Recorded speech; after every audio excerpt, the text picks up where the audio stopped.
Salut à tous, c'est Louis et aujourd'hui nouvelle vidéo très importante dans laquelle je vais vous présenter un nouveau graphique. Ce graphique est selon moi hyper important à regarder et à analyser, qui concerne plus particulièrement les plus gros possesseurs de Bitcoin, donc les whales.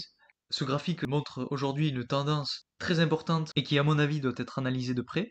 On parlera aussi du Bitcoin au court terme, mais aussi du Bitcoin au long terme. Je vous donnerai mon avis et mon analyse sur le marché sur plusieurs intervalles de temps. Donc restez bien jusqu'à la fin de la vidéo pour avoir toutes les bonnes infos. Pour tous ceux qui me connaissent pas, je m'appelle Louis, je vous fais des vidéos chaque semaine sur l'évolution du marché des crypto-monnaies. Je vous fais aussi des vidéos spécialement axées sur l'actualité pour vraiment vous tenir au courant de toutes les dernières infos, toutes les dernières nouvelles les plus importantes sur ce marché. Donc si ce concept vous plaît, n'hésitez surtout pas à vous abonner et à activer la cloche pour ne rater aucune de mes vidéos.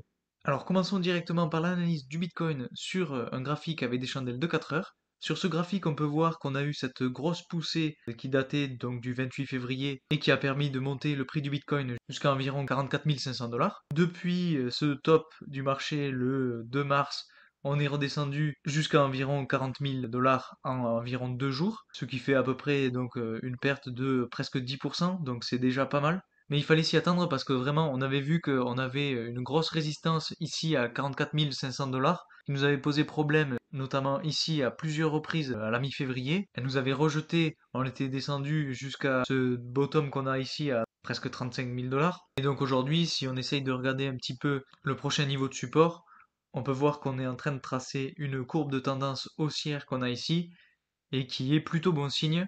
Alors voilà, il faut vraiment voir comment va se dérouler la suite de la journée, est-ce qu'on va aller plus bas ou pas. Mais en tout cas, là, on est vraiment sur une tendance haussière qui peut marquer un bottom ici à 40 000 $. Ensuite, si on s'intéresse au plus long terme, donc sur un graphique avec des chandelles journalières, on peut voir donc la ligne de tendance que je viens de tracer, cette ligne de résistance que je viens de tracer aussi, qu'on a à 44 500 $. Et ce qu'on peut voir, c'est qu'on a un triangle qui s'était formé ici, donc avec cette ligne de tendance et cette ligne de tendance-ci. Ce triangle a été dépassé ici lors de la chandelle du 28 février. Et aujourd'hui, voilà, on a fait cette espèce d'arc et on est venu donc retester cette ligne de tendance qu'on a ici. Donc à voir comment ça va se dérouler.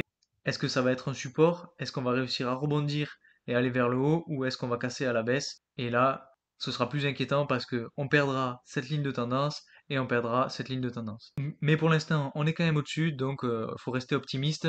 Je pense qu'on va pouvoir rebondir dessus et aller encore plus haut. Ensuite, si on dézoome encore plus et qu'on s'intéresse à un intervalle plus large, donc l'intervalle hebdomadaire, on peut voir qu'on a une ligne de résistance que j'ai tracée ici qui est extrêmement forte, qui nous a repoussé plusieurs fois ici lors du 12 avril 2021, mais aussi ici lors du 6 septembre 2021.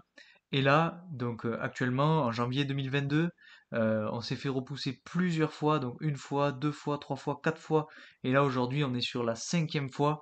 Donc voir comment va se dérouler la fin de la semaine. Il faut rester optimiste. Il faut voir si cette chandelle peut passer au-dessus et ensuite venir faire un retest sur cette ligne de tendance et repartir à la hausse, ou si justement on va avoir une résistance sur cette ligne de tendance et partir à la baisse. Donc il y a vraiment deux scénarios possibles. Par contre, ce qui reste intéressant, c'est qu'on fait quand même des bas qui sont de plus en plus hauts. Donc on peut voir qu'on a là aussi sur cet intervalle un triangle qui peut nous amener à soit de la hausse, soit de la baisse.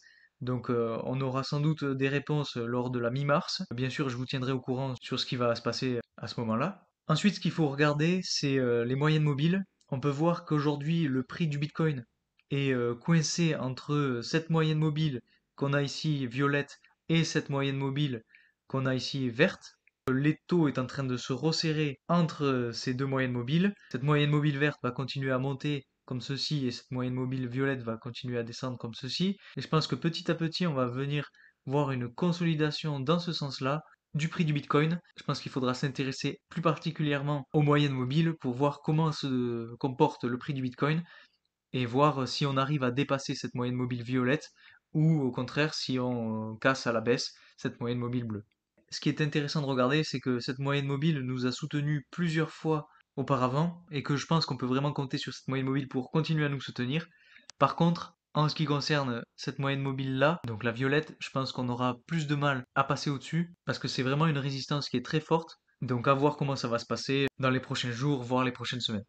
Ensuite, si on s'intéresse un petit peu à ce que font les whales, les plus gros possesseurs de Bitcoin, on peut voir que le 1er mars, donc la troisième plus grosse whale du Bitcoin, a vendu 1500 Bitcoin. Et comme on peut le voir sur ce graphique, ça correspond à ce sommet qu'on a ici. Je sais pas si c'est le fait que cette baleine est vendue qui a entraîné cette baisse. Je pense qu'il n'y a pas que ce facteur-là, mais en tout cas, je trouve que c'est hyper intéressant de se fier à ce que font les baleines, puisque à chaque fois que les baleines vendent, le prix descend, comme on a pu le voir ici, et à chaque fois que les baleines achètent, le prix a tendance à remonter. Donc là, ça faisait très longtemps que cette whale n'avait pas vendu de Bitcoin. Si on essaie de regarder un petit peu la dernière fois qu'elle a vendu un Bitcoin, c'était donc à mi-décembre 2021. Et depuis, donc là, ça a fait 3 mois qu'elle n'avait pas vendu. Et évidemment, la whale a acheté lors de la chute. Et je pense que c'est vraiment la meilleure stratégie d'acheter lorsque ça baisse et de vendre lorsque ça monte. Et éviter de se faire submerger par les émotions, voir que le marché descend et du coup avoir peur et donc vendre ses crypto-monnaies. Je pense que justement, il faut être fort, savoir tenir ses positions. Ça nous sera profitable lorsque le marché remontera à la hausse. Et enfin, donc, un dernier graphique que je voulais vous présenter. Donc, c'est un graphique dont je n'ai pas encore parlé sur cette chaîne. C'est un graphique qui découpe par tranches les différents possesseurs de Bitcoin. Donc là, on a ceux qui ont entre 1000 et 10 000 Bitcoin.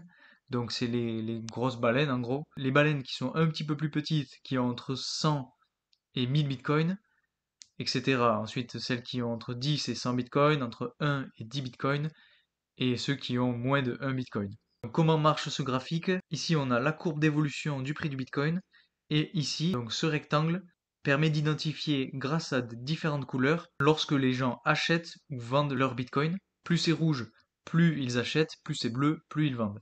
Ce qui est intéressant de regarder, c'est que les petites whales, on va dire, celles qui ont entre 100 et 1000 bitcoins, ont très peu acheté dans cette période-là, tandis que les grosses baleines, qui ont entre 1000 et 10 000 bitcoins, ont justement beaucoup acheté. C'est pas contradictoire, mais ça montre qu'il y a vraiment une dissonance entre les gros possesseurs de bitcoin et ceux qui en possèdent un peu moins, peut-être par la prise de risque, peut-être qu'ils n'ont pas forcément les mêmes informations sur l'évolution du marché.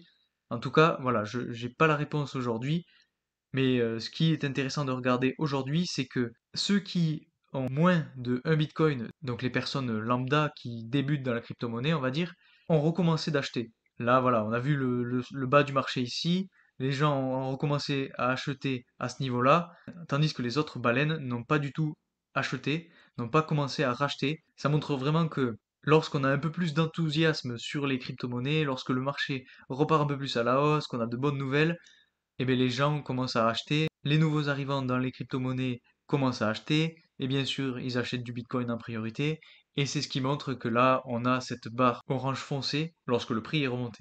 Bien sûr, je vous tiendrai au courant sur l'évolution de ce graphique. Si les gros possesseurs de Bitcoin, entre 1000 et 10 000 Bitcoin, se remettent à acheter, je vous tiendrai au courant parce que, à mon avis, ce sera à ce moment-là qu'il faudra racheter, notamment en lien avec cette baleine-là. Je pense que lorsque on verra du rouge à ce niveau-là, on aura du vert qui apparaîtra en haut de cette liste. Mais bien sûr, je vous tiendrai au courant. Voilà, donc c'est tout pour aujourd'hui. J'espère vraiment que cette vidéo vous aura plu. J'essaie vraiment d'être le plus clair possible, de vous présenter de nouveaux graphiques, de nouvelles analyses, de nouveaux indicateurs pour vraiment être le plus large possible, d'avoir le plus de données possible pour analyser le marché. Surtout si ce concept vous plaît, n'hésitez pas à vous abonner, à mettre un like, à commenter mes vidéos, ça me fera vraiment plaisir. Je répondrai avec plaisir à vos commentaires. Donc merci à tous d'avoir regardé jusqu'ici et moi je vous dis à très vite pour une nouvelle vidéo. Salut!